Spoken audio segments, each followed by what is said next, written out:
Hey, it's Kel again, your fireworks advisor from Penguin Pyro. Out here with my buddy Andrew. He come by here and he says, hey, I need a rack for the 4th. We're a couple days out, and as everybody knows, it's too late to order. Nobody's got tubes, whatever. Head down to your fireworks stand and go, hey, do you got any shell kits with empty tubes available?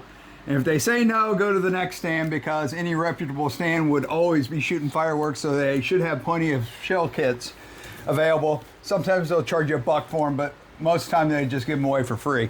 So what we did is we took these and we took a dead blow hammer and we knocked the base off like that. They've got a concrete plug in them. These are fiberglass. They'll last years if you keep them out of the sun. So these are pretty good tubes.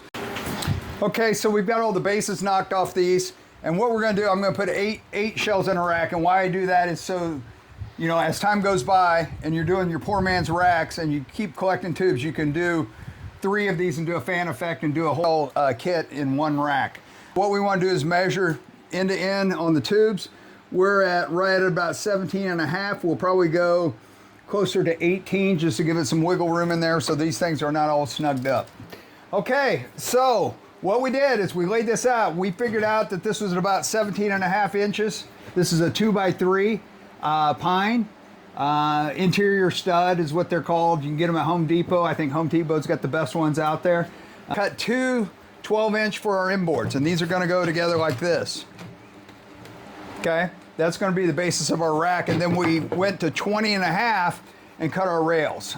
Just using pine board. Plywood works really good for this, but we're just putting a poor man's rack together here. So all these materials was about $8. I got one 2x3 and one 1x4, and that was enough to do an 8-shot rack. All right, so what we did here is we took some 3-inch number 10 screws, and we put through the ends here 2 of them. We glued both joints.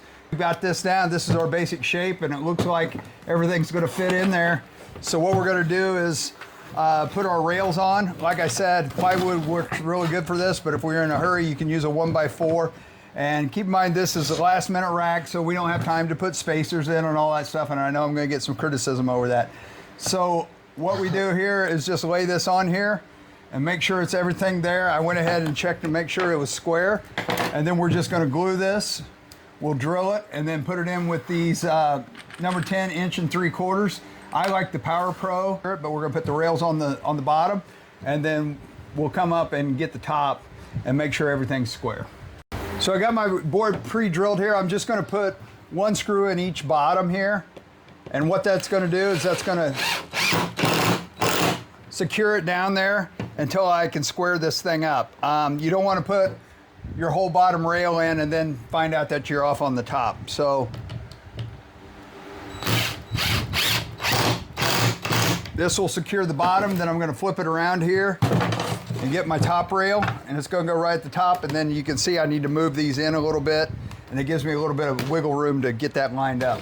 So now that I have that lined up, I'm gonna drill them, and then I'll use my wood glue here underneath it and secure the top and the bottom. This side will be done. We'll flip it over and do the same thing on the next side. All the way along this bottom rail here, this is gonna help hold it together in case one of the screws splits out or something like that. And then we're also gonna do the top rail too. Hit the ends there and drill right down through that glue, and that will help hold everything tight together. Once we get all 4 screws on the board on the bottom, then we're gonna go along here and we'll put 3 more screws in the base to hold these on, at least 3. Okay, so if you remember, we bought one 8-foot 1x4 and one 8-foot 2x3. We still have plenty of 2x3 left to make another one of these, but if you did it right, there's about 14 inches left over on the 1x4. We're gonna use this on the rack just as a feet. We're gonna center this in, put at least 2 screws. We're not gonna glue this because we may want to remove that and change an angle or add another rack to it and do a W style rack on that. So again, just when you secure this there, put at least 2 screws in there and make sure you drill a pilot hole in front of it, and then make sure you're above the screws where your base, where you screwed it in there. You don't want to have those screws on there and compromise that in any way. So just kind of line that up there.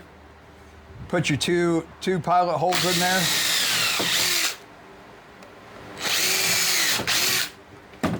Put your screws in.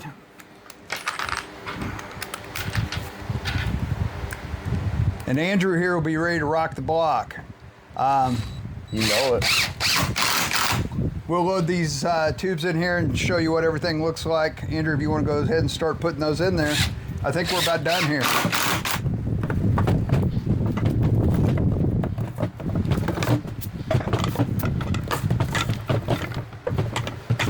And there you have it. There's a little play in there, but there's still everything's secure and nothing's going to go anywhere. So that's what we call the poor man's rack. It won't tip. If you are setting this up on ground, it doesn't hurt to put a stake in on each side.